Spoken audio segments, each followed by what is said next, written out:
I've had enough. I'm divorcing this trashy wife. Dylan exclaimed in anger. Why does it have to come to this? I've reached my limit too. What do you mean? Have you done your part as a husband? Enough, enough. I'm going to bed. He yelled like a tantrum-throwing child. Dylan headed straight to the bedroom. The word divorce kept spinning in my head. Maybe it would be better for Amy if we just divorced. Shaking that thought, I decided to sleep, preparing for my business trip tomorrow. My head had completely cooled down over the 2-day trip.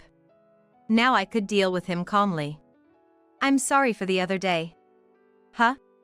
No one was home. What I found instead was a business card of a divorce attorney. Oh, is that how it is? If that's what you want, I'll oblige. My once calm mind now stormed with emotions. I headed to the lawyer's office. My name is Karen Wyndham, a 38-year-old working mom. I have a husband named Dylan and a high school-aged daughter, Amy. My parents have passed away, and our family home has been torn down. I was always told by my parents that I was patient. I had a habit of silently enduring anything, which they were quite worried about. For me, it's easier to endure than to argue. Currently, I work in sales. Fortunately, my clients like me, and sometimes they ask for direct transactions. So, I often go on business trips. Sometimes these trips even fall on weekends, and I feel I've made Amy lonely. I'm not lonely at all. I have friends, and grandpa and grandma. Plus, you always bring back lots of gifts. Smiling, she said that when I unintentionally asked if she felt lonely. Amy, she's grown into such a kind person. On the other hand, every time I go on a trip, Dylan makes snide remarks. Dylan and I work at the same company. He had hoped for a position like mine, one with business trips, but he lacks negotiation skills. So he was assigned to a different department. I guess he's jealous. But if he ever tries to take it out on me, my in-laws sternly scold him. Understanding in-laws have always been on my and Amy's side. Their home is within walking distance, and they're always there to help when needed. Thanks to them, we've managed to avoid major confrontations and live relatively peacefully. As usual, I made dinner, and Amy and I ate together. So, if I keep it up, I might become a regular player. That's great. You always work hard, Amy. Amy happily shared her school stories. She joined the basketball team in high school. She had always been on the bench, but it seems her hard work has finally paid off. I listened to Karen's stories with a smile, and in return, Amy gave me a beaming smile. Hey! I'm back. Just as the mood was light, a blushing Dylan walked in, breaking the atmosphere. Amy's smile vanished instantly. Amy never really liked Dylan, and her face turned sour at that moment. What, you already ate dinner? It's not a big deal. What I'm saying is, why didn't you wait for me to come home before eating? What's he talking about? It was already nearing 9 p.m. We did wait for Dylan's return until this late hour. However, Amy has morning practice tomorrow, so we couldn't wait any longer, and it was already past the usual dinner time, yet Dylan hadn't called. He probably stopped by a bar after work, which is why he's this late. If he'd apologized for making us wait, that'd be one thing, but there's no reason for him to shout at us just because we ate before him. I wanted to say that, but I held back. I can't argue in front of our daughter. If I keep my calm, Dylan will cool down soon enough. Huh?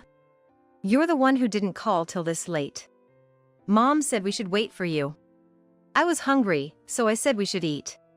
Is that so? If you're gonna tell us to wait for you, then you should have come home earlier. You smell like alcohol, so you went drinking, didn't you? And then you come home to complain to your wife and daughter who waited up for you. Who do you think you are? Amy said, speaking up against Dylan, echoing my thoughts. Dylan, who does dote on Amy, his daughter, has a weak spot for her. After hearing Amy's words, Dylan went silent and murmured, "Fine, I'm gonna sleep," and quickly headed to his bedroom. Oh, Dylan, if I'd said anything, you'd have responded tenfold. I couldn't help but smirk at Dylan's pitiful behavior. Mom, if you're gonna hold back, I'll talk back to him for you. Thank you, honey. But you shouldn't talk about your dad that way. He's just that guy to me. I looked over at Amy when she muttered that, but she said, "Thanks for the meal. I'm gonna head to my room."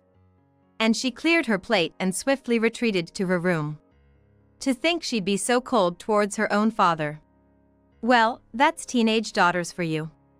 I decided not to dwell on it and focused on finishing up the house chores. Dylan may be selfish now, but he wasn't always like this. Back when we were dating, he was always caring, always helping out with household tasks. But after we got married, he changed. Even though we both work, he pushed all household and childcare responsibilities onto me. When he'd return from business trips, there would be piles of laundry and scattered takeout containers everywhere. Every time, I'd have to muster up the energy, without a break, to take care of the chores. I always prepare meals in advance. There's no way I'm gonna eat that cold leftover food. However, Dylan refuses to eat them. Even if I say he can just reheat them, he'd retort, "Why do I have to heat it?" On the other hand, Amy heats up her meals, does her laundry, cleans her room, and if something comes up, she'd notify me or ask our in-laws for help. She listens to what I ask of her. Sometimes, it's hard to tell who's the real child here. It's probably because of how he's been that Amy doesn't really connect with him. If he had been more involved in raising her, things might have been different. But he only cared for her when he felt like it, so she stopped relying on him pretty early on. Now that she's a high schooler, it's clear she doesn't like him very much. You must have filled Amy's head with weird ideas about me. That's what Dylan would complain about, but I think he brought it upon himself. Amy might be stern with Dylan. But otherwise, she's kind and always ready to help me out. Mom, I finished the laundry and hung it up for you. Oh, thank you. You must be tired from sports practice. Why don't you rest? It's not a big deal. Besides, you're probably tired from work too. Amy would never speak to Dylan. Whenever he tried to strike up a conversation, she'd make a visibly upset face. On the other hand, she always smiled and started conversations with me.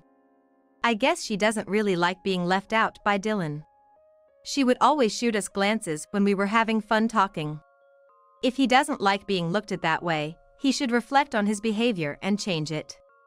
It's understandable that I'd feel this way.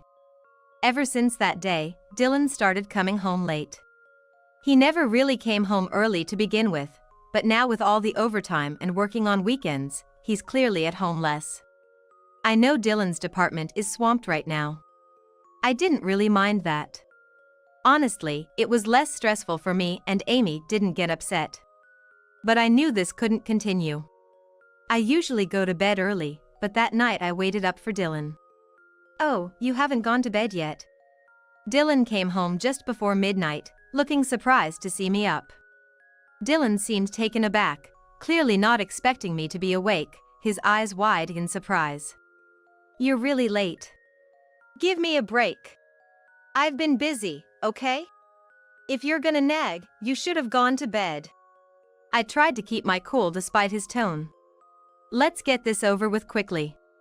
I need you to look after Amy tomorrow. I'm gonna be on a business trip. Though I think Amy can take care of herself." Business trip, huh? What if you're actually lying and just going on a trip with someone else? I couldn't let that comment slide. I'm working hard to gain trust from clients, working in unfamiliar places, and he says something like that? Don't joke like that. You're the one joking. You're just using work as an excuse to slack off at home. Slack off? I always prepare meals in advance for when I'm away, right? We both work, so maybe you could. Enough. Just stop. Who's the noisy one here? I'm the one trying to keep my voice down so I don't wake Amy. Only Dylan's raising his voice. I can't take it anymore. I want a divorce. Dylan spat out those words in frustration. Why does it have to come to this? I've had enough too. Oh really? And you think you've been the perfect husband? Enough.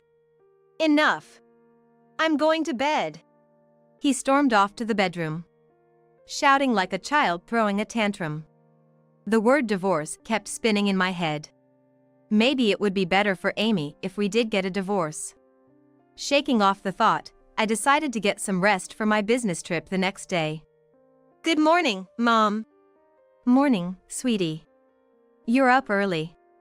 I have practice this morning. By the way, did you and him fight last night? I guess I ended up waking him after all. I couldn't help but chuckle to myself. Sorry, did I wake you? No worries, I barely heard your voice. It was just that guy who was loud. As we were talking, Dylan looked upset as he got up. Without saying a word, Dylan left the house. Acting all sulky and ignoring people is so childish. I totally agree. Oh, I've mentioned this before, but I'm going on a business trip starting today. Yeah, I know. Don't forget my souvenir. I readily agreed with Amy's cheerful request. The business trip would last 2 days. I decided to forget about Dylan and focus on my work. After successfully finishing my business tasks, I head straight home with the souvenirs I was asked to get. After these 2 days, my head felt much cooler. Now, I should be able to confront things calmly. I'm so sorry for the other day. Huh? There was no one at home. What I found instead was a business card of a divorce attorney. Oh, is that how it's gonna be? If that's what you want, then fine. What was once a calm mindset instantly turned frigid. I headed straight to the lawyer's office. Huh? Mom? After visiting the lawyer's office, I met up with Amy. The house looked oddly clean. Did you tidy up? Usually, the place is so messy you can hardly put anything down, but today it was strangely neat. Avoiding my gaze, Amy replied awkwardly. It wasn't me. I was over at a friend's house. Apparently, Amy didn't want to be alone with Dylan and decided to stay at her friend's place. I understand how she feels. I should have considered that. I should have asked my in-laws to look after Amy. But, give me a heads up next time, okay? I'm sorry. By the way, Mom, didn't you just come out of the lawyer's office? Well, actually, I told Amy about the divorce with Dylan. Of course, I'm gonna stick with you, Mom. Thanks, honey. Let's pack our bags as soon as we get home. Okay. Are we heading to Grandma and Grandpa's? I'll call them and see if it's okay. Once home, we quickly packed. Packing only the essentials, we soon set out for my in-laws. When I contacted my mother-in-law, she said, "Of course, dear. Come over right away." Mom, there's something I should tell you. On the way to my in-laws, Amy told me the real reason she disliked Dylan so much. Hearing the details, I felt both anger and understanding. There was no way Amy couldn't resent Dylan after that. Karen, Amy, welcome. I'm so sorry about Dylan. Make yourselves at home. My in-laws greeted us warmly. They're truly wonderful people. How did someone like Dylan come from them? I thanked them for their hospitality and shared with them what Amy had told me. That darn fool. We're so sorry. My in-laws were equally outraged upon hearing our story. They reassured us that we could stay as long as needed. Just as we were settling down and relaxing with my in-laws, Dylan called. I excused myself from the group and answered. Karen, you saw the business card, didn't you? If you don't want a divorce, never go against what I say again. Where the hell are you anyway? Amy hasn't come back either. What the hell is he talking about? While I was taken aback by how Dylan kept bombarding me with his one-sided remarks, I decided to answer each one patiently. Yes, I saw the divorce lawyer's business card. In fact, I've been to the attorney's office too. I won't follow your words anymore. After all, the divorce process is already underway. Right now, I'm at your parents' house. Amy is with me. Huh? We're going to be divorced? Dylan repeated in confusion, seemingly unable to comprehend my words. Guess I have to explain it properly. The day you left the divorce lawyer's business card, I went to the attorney's office too. That means the divorce proceedings are already underway. I've explained the situation to your parents, and now I'm staying at their house. Amy doesn't want to be with you anymore. We're done? Well, by then, I said, and hung up the phone. He called several times after that, but I ignored them all. Soon enough, it seemed Dylan decided to confront me in person. The doorbell rang, and my mother-in-law checked and said her stupid son had arrived. "Both of you, stay here. He's not coming in." With faces full of fury, the in-laws stepped out of the room. It was the first time I'd seen them so angry. Amy and I peeked out from our room, watching the scene unfold at the front door. "Please, let me in. They're here, right?" As promised, the in-laws stood their ground, blocking Dylan's entrance. Dylan tried to plead with them, but they remained steadfast. "Hey, Karen. What's this about a divorce? You seriously went to see a lawyer?" "Mom, I'll be right back." Saying this, Amy, her face filled with anger, went towards the entrance. Dylan, seemingly oblivious to her expression, looked relieved. "Oh, Amy. Can you please convince Grandma and Grandpa? Look at this." Amy showed Dylan the screen of her smartphone. Seeing that, Dylan turned pale as a ghost. On it was an image of Dylan getting cozy with a younger woman. He had been cheating. "You're the worst." With that, Amy returned inside. As she did, I approached Dylan. "I've been fooled. You suspected my business trips were cover-ups for secret getaways, but it turns out you were the one having an affair." "I'm sorry, it wasn't serious. I just got carried away." In my experience, cheaters always seem to say it was just for fun or that they were momentarily possessed. "Got carried away? Weren't serious? How old do you think you are? Can't you differentiate between right and wrong?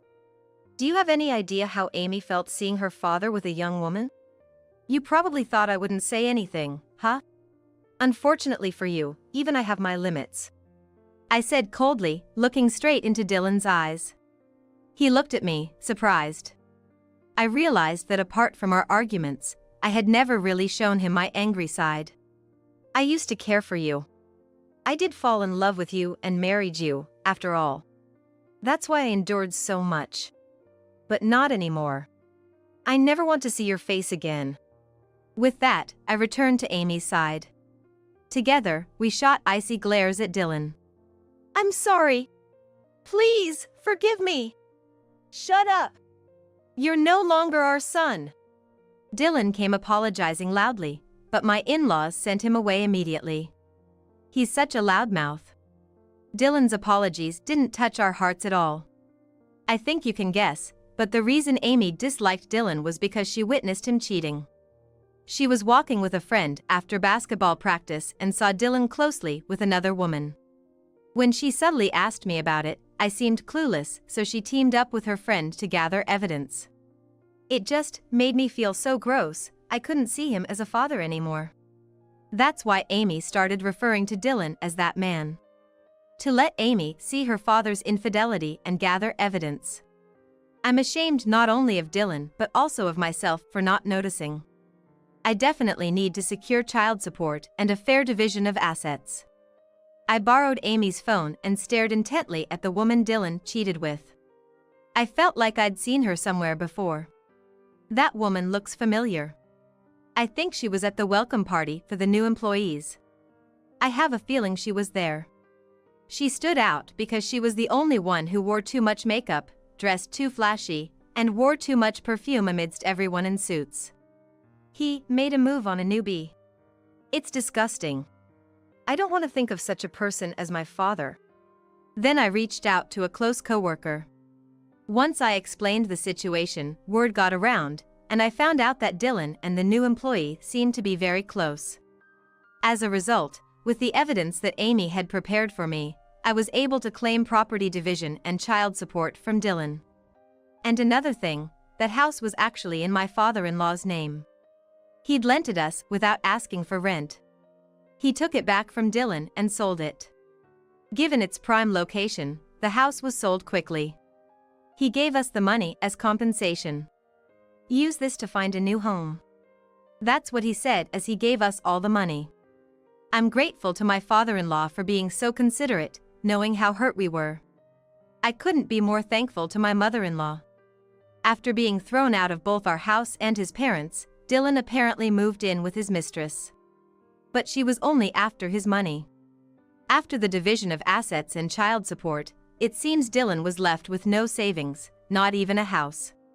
Naturally, he was quickly discarded and apparently kicked out. Dylan, hoping to catch my in-laws while they were out, rushed to their house and tearfully explained his situation. I just gave him a cold stare. Can you just go away? I can't even go grocery shopping with you here. I was planning to make a seafood-heavy curry today because Amy requested it. I need to make a rich and tasty curry so Amy can give her best in basketball. You're annoying. I'm gonna call the cops. As Amy threatened him with her phone, Dylan hurriedly left. We couldn't help but laugh at his pathetic exit. Let's forget about him and go shopping. What should we get as sides for the curry? Well, spending quality time with Amy matters more than Dylan. With a smile, Amy and I headed out to shop. After that incident, Dylan and his affair partner were given cold stares by everyone at the company, leading them both to resign voluntarily. Well, since I had contacted various people to gather information, it's no surprise that rumors spread. Dylan kept blaming everything on his affair partner, and he seemed quite obsessive. As a result, he was apparently sued for stalking by his affair partner. That affair partner, it seems, was engaged to someone else. I heard the affair was discovered by her fiancé and they broke up because of it. Now, they're both desperately trying to shift the blame on each other and are drowning in debt. For me, I've been busy looking for a new house and moving, plus I wanted to be closer to Amy, so I requested a department transfer. That request went through smoothly, and I moved to a department with no business trips, the same one where Dylan used to work. There, people told me they felt more confident relying on a hardworking wife than someone like him. It was honestly a relief when those two were gone, they said. Probably because Dylan was the type to cheat with a new hire during busy season. No wonder he got such a review. I won't be going on business trips anymore. Awesome. Let's go shopping together sometime. I want to see the new sneakers. Oh. Sounds good. How about we grab something tasty on our way back? Oh, and we need to thank those friends who helped us out. Right, I heard there's a new bakery nearby. Let's check that out too. Amy said with a cheerful smile. I've made Amy feel lonely in the past. From now on, I'll spoil her a lot more. Our in-laws are watching over us with fond smiles. Once things settle down, we must repay their kindness. We'll check out various places when we go shopping. Spending a day shopping with my daughter, I'm looking forward to it. After a while, we safely moved into our new home. It's close to my in-laws' place, so we can visit anytime. The in-laws and I agreed on adoption, and they promised to leave the inheritance to me.